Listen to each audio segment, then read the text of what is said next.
नमस्कार दोस्तों, महर्षि Gautam online school में आप सभी का हार्दिक स्वागत है। मैं हूं प्रदीप कुमार चौहान। आज आपके लिए लेकर के आया हूं कक्षा 10 विषय विज्ञान का चैप्टर नंबर 2 अम्ल, क्षार एवं लवण।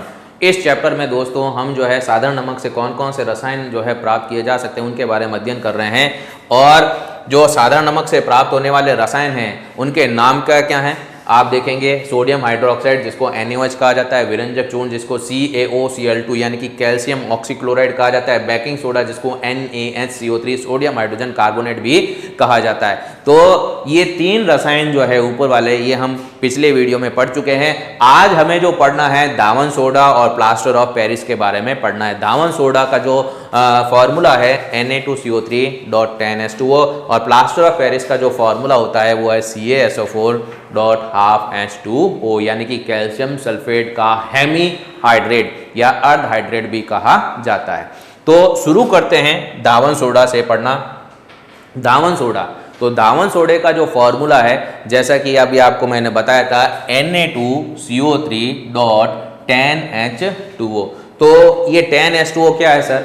ये है क्रिस्टलन का जल, ठीक है ना। तो लवण का जो एक सूत्र जो होता है उस एक सूत्र इकाई में जो जल के अणुओं की निश्चित संख्या पाई जाती है उसी को क्रिस्टलन का जल कहा जाता है। जैसे कि Na2CO3 के साथ में है 10 जल के अणु, तो ये क्रिस्टलन का जल कहलाते हैं। अब दावन सोडा को कैसे प्राप्त किया जाता है? तो दावन सोडा को प्राप्त किया जाता है कैसे? तो उसके लिए पहले हमें सोडियम क्लोराइड का उपयोग करते हुए प्राप्त करना होता है किसको? बेकिंग सोडा को, यानी सोडियम हाइड्रोजन कार्बोनेट को। कैसे प्राप्त करते हैं बेकिंग सोडा को? हम क्या करते हैं? अमोनिया लेते हैं। क्या लेते हैं? अमोनिया। और अमोनिया को NH3 कहा जाता है। अमोनिया के साथ में हमें लेना है कार्बन डाइऑक्साइड CO2, जल H2O और साथ में NaCl। और NaCl को हम क्या कहते हैं? NaCl को हम कहते हैं साधारण नमक। और इसके साथ में इसी NaCl को हम क्या कहते हैं? Sodium chloride. NaCl को क्या कहेंगे दोस्तों? कहेंगे सोडियम क्लोराइड। तो चार जो है यहाँ पर अभिकारक है। कौन कौन से हैं? NH3, ammonia, CO2, carbon dioxide, H2O, जल, NaCl अर्थात साधारण नमक या सोडियम क्लोराइड। जब इनके मध्य में क्रिया होती है तब आपको क्या प्राप्त होता है? एक प्राप्त होता है NH4Cl जिसको कहते हैं अमोनियम क्लोराइड। ये जो NH4Cl है इस NH4Cl को हम क्या कहेंगे? इसको कहेंगे हम अमोनियम। इसको हम क्या कहेंगे? अमोनियम क्लोराइड, ठीक है। और इसके साथ साथ में इसको नौसादर भी कहा जाता है। क्या कहा जाता है इसको? अमोनियम क्लोराइड को नौसादर भी कहते हैं। क्या कहते हैं इसको? नौसादर भी कहते हैं। तो अब ये NH4Cl कैसे बना ये आप देखें। ये है NH3, ठीक है, N के साथ में 3 हाइड्रोजन। H2O में से एक हाइड्रोजन आ जाएगा। H2O में से एक हाइड्रोजन आ जाएगा तो वो एक हाइड्रोजन इस NH3 के साथ में अटैच हो गया तो हो गया NH4 हो गया। अब ये Cl तो बन गया NH4Cl बन गया। अब पीछे क्या रह गए? Cl तो निकल गया, Na रह गया। इसमें एक हाइड्रोजन रह गई और एक क्या रह गई? ऑक्सीजन, क्योंकि एक हाइड्रोजन तो NH3 के साथ में जुड़ गई ना, तो एक हाइड्रोजन रह गई और एक ऑक्सीजन रह गई और ये रह गई CO2। तो आपके पास में क्या क्या बच गया? Na बच गया, एक ऑक्सीजन, एक हाइड्रोजन और ये CO2। अब आप देखें दोस्तों ये O जो बची है ये इसके साथ में आ जाए तो CO2 की जगह क्या हो जाएगा? CO3। तो ये आ गया CO3, ठीक है। एक है H, ये है H, एक है Na, ये रहा Na। और इस तरीके से फॉर्मूला बन गया NaHCO3 यानी कि बेकिंग सोडा। अब जो बेकिंग सोडा यानी कि जिसको हम सोडियम हाइड्रोजन कार्बोनेट भी कहते हैं इसको हम लेते हैं और 2 भाग लेने हैं इसके, यानी कि इसके कितने मॉलिक्यूल होने चाहिए? 2 मॉलिक्यूल होने चाहिए NaHCO3 के, बेकिंग सोडा के। और इसका किया जाता है ऊष्मीय विघटन, यानी कि इसको हमें क्या करना है? गर्म करना है। जब इसको हम गर्म करते हैं, बेकिंग सोडा को जब हम गर्म करते हैं तो CO2 गैस बाहर निकल जाती है, ठीक है। अब क्या होता है, कैसे होता है ये समझिएगा। ये है Na और ये है 2, तो आ गया Na2। अब यहाँ पर CO3 कितने हैं भाई? क्या भाई CO3 भी तो 2 है, तो एक CO3 इधर ले लेते हैं। इसको ऐसे समझें, मैं अगर मान लो यहाँ NaHCO3 दो बार लिख दूं ऐसे NaHCO3 लिख दिया इस तरीके से दो बार, ठीक है। अब इसमें से ये एक और ये दो Na हमने ले लिए तो 2Na हो गए, और एक ये CO3 ले लिया तो बन गया Na2CO3 बन गया। अब पीछे क्या रह गया, इसमें दो हाइड्रोजन है और ये CO3 है। अब आप ये जो CO3 देख रहे हैं, अगर इसमें से एक ऑक्सीजन निकल जाए, ठीक है ना, तो पीछे कितनी रह जाएगी, दो रह जाएगी।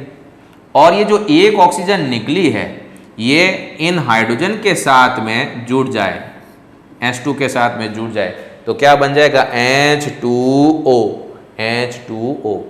और पीछे रह जाएगा ये CO2, ये रहा CO2। तो इस तरीके से आप देखें कि सोडियम हाइड्रोजन कार्बोनेट से क्या बन गया, सोडियम कार्बोनेट Na2CO3, और साथ में कौन सी गैस निकली, CO2 गैस निकलती है। अब दोस्तों इसके बाद में आप देखेंगे, क्या देखें कि जो सोडियम कार्बोनेट आपने प्राप्त किया है इसका पुनः क्रिस्टलीकरण करना पड़ता है। पुनः क्रिस्टलीकरण का तात्पर्य होता है इसमें जल मिलाया जाता है। तो सोडियम कार्बोनेट में जब जल मिलाया जाता है, ठीक है, तब आप क्या देखते हो कि Na2CO3.10H2O प्राप्त होता है, और इसी को हम क्या कहते हैं, दावन सोडा। क्या कहेंगे, दावन सोडा। तो सोडियम कार्बोनेट का क्या किया, सोडियम कार्बोनेट का हमने किया पुनः क्रिस्टलीकरण।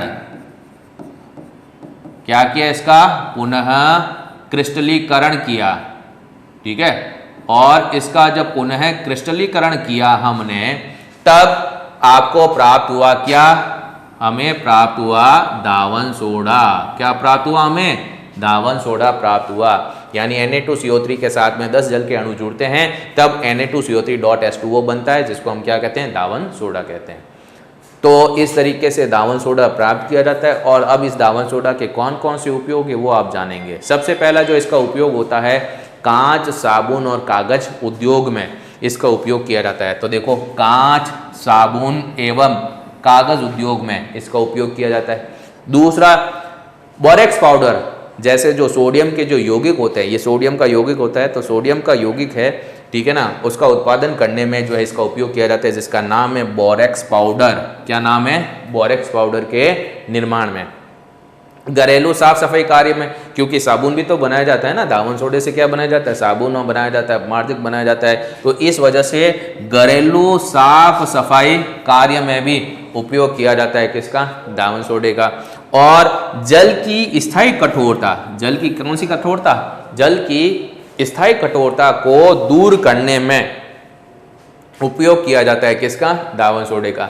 एक उपयोग आप दोस्तों और भी लिख सकते हैं कि प्रयोगशाला में रासायनिक अभिक्रमक के रूप में। और ये ऐसा उपयोग है जो लगभग सभी रसायन जो हम साधारण नमक से प्राप्त करते हैं उनमें ये कॉमन जो एक हम कह सकते हैं उपयोग है, जो आसानी से लिखा जा सकता है। और क्या है वो, कि प्रयोगशाला में रासायनिक अभिक्रमक के रूप में। अगर आप लिखना चाहें पांचों उपयोग, तो पांचों उपयोग आप क्या लिख सकते हैं, पांचों उपयोग आप लिख सकते हैं प्रयोगशाला में, किसमें, प्रयोगशाला में रासायनिक, प्रयोगशाला में रासायनिक अभिक्रमक के रूप में, अभिक्रमक के रूप में। तो इस तरीके से ये पांचों उपयोग भी हो गया कि प्रयोगशाला में रासायनिक अभिक्रमक के रूप में भी उपयोग किया जाता है किसका, दावन सोडे का। अब हम जो जानकारी प्राप्त करेंगे, अगली जानकारी वो ये होगी कि क्या लवण जो है कैसे होते हैं, लवण के जो क्रिस्टल होते हैं क्या वो शुष्क होते हैं या आर्द्र होते हैं, इसके बारे में हम जानकारी प्राप्त करेंगे। और साथ साथ में इसी टॉपिक में शामिल होगी एक परिभाषा, क्रिस्टलन का जल। देखिए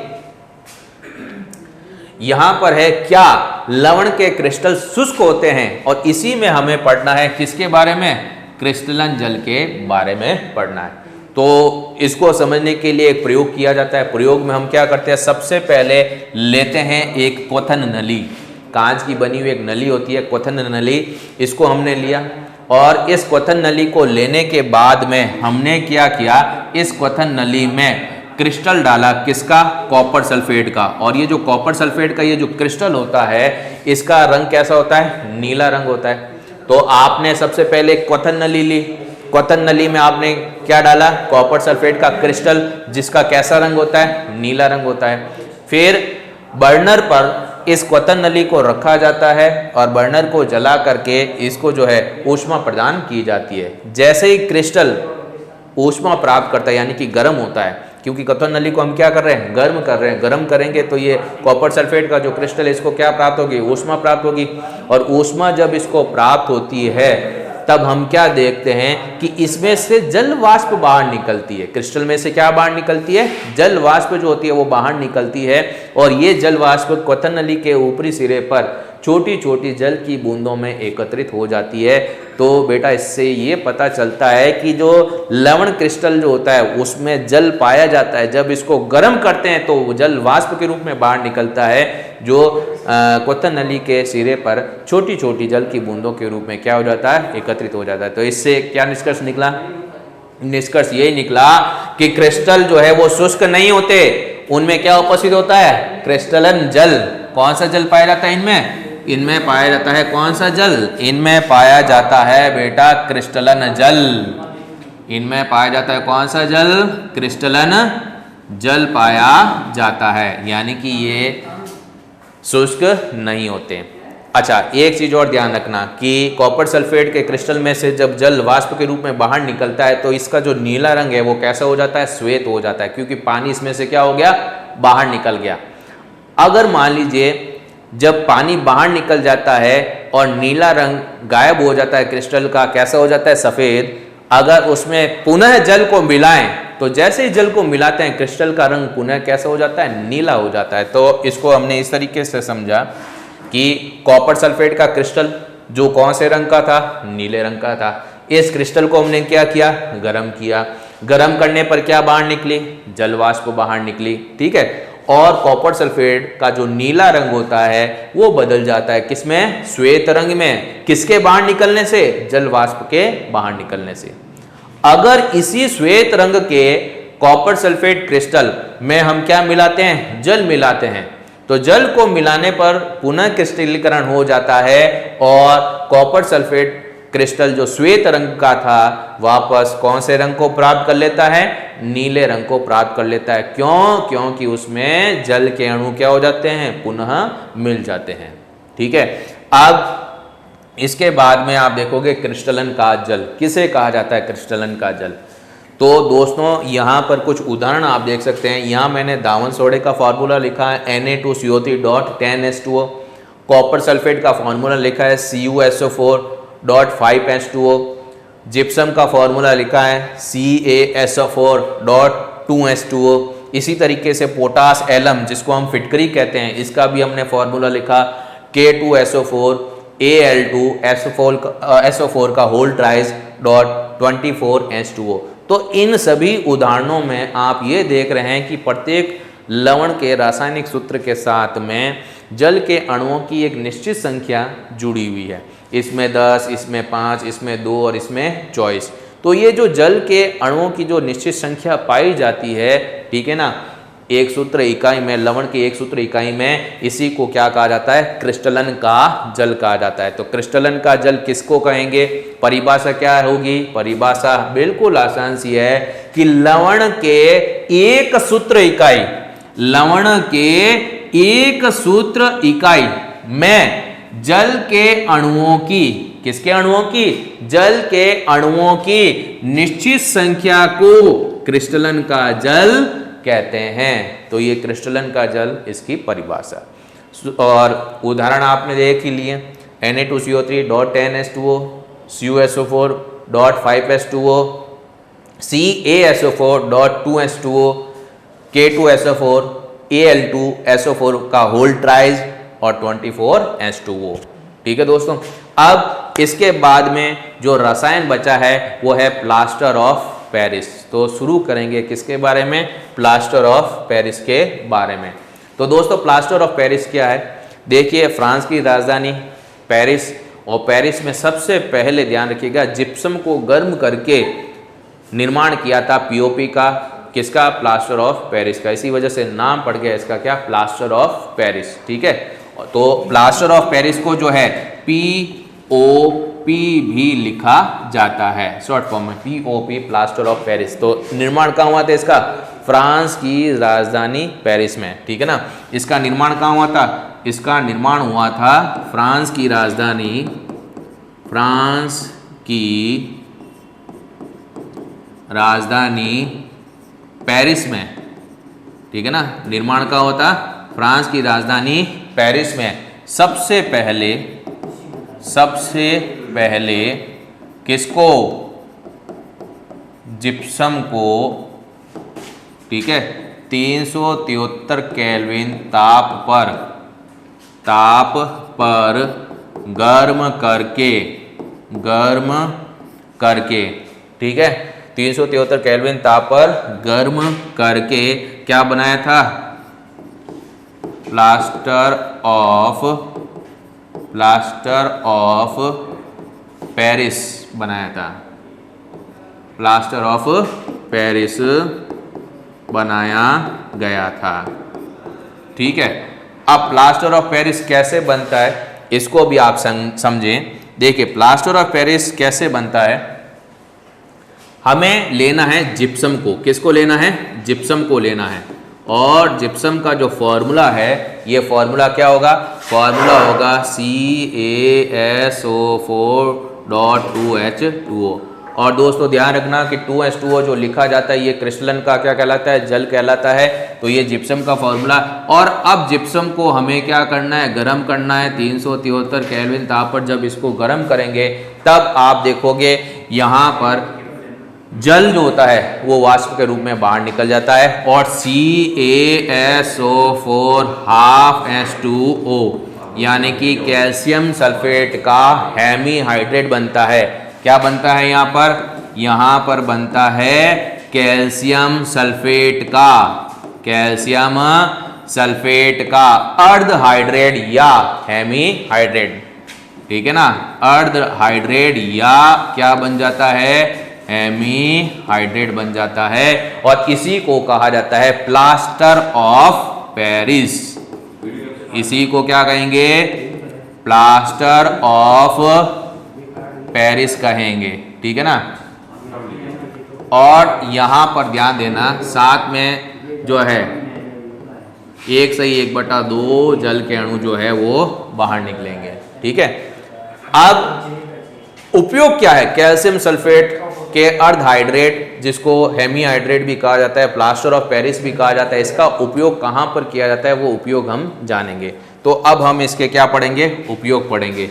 अब उपयोग क्या है, उपयोग क्या है इसके, उपयोग इसके हो जाएंगे कि भाई दांतों के जो डॉक्टर होते हैं, ठीक है ना, वो दांतों के डॉक्टर जो होते हैं, दंत चिकित्सक जो होते हैं, वो क्या करते हैं कि दांतों के जो सांचे बनाते हैं उनमें पीओपी का उपयोग करते हैं। इसके साथ साथ में जो अस्थि विशेषज्ञ होते हैं वो क्या करते हैं कि जो टूटी हुई जो हड्डियां होती हैं उनको अपनी जगह पर पुनः स्थिर करने के लिए भी प्लास्टर ऑफ पेरिस का क्या करते हैं, उपयोग करते हैं। इसके साथ साथ में सजावट के सामान है, खिलौने बनाने में, मूर्ति कला में और भवन निर्माण आदि कार्य में भी उपयोग किया जाता है प्लास्टर ऑफ पेरिस का।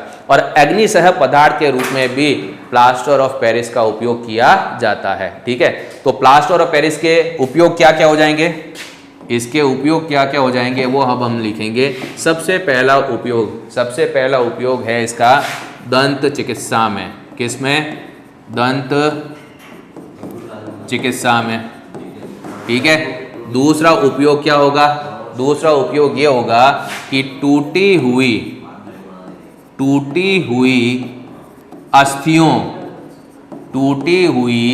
अस्थियों को सही जगह पर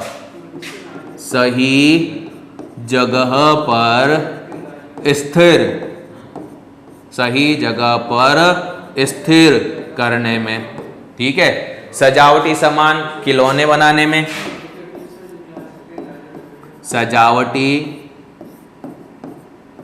सामान एवं खिलौने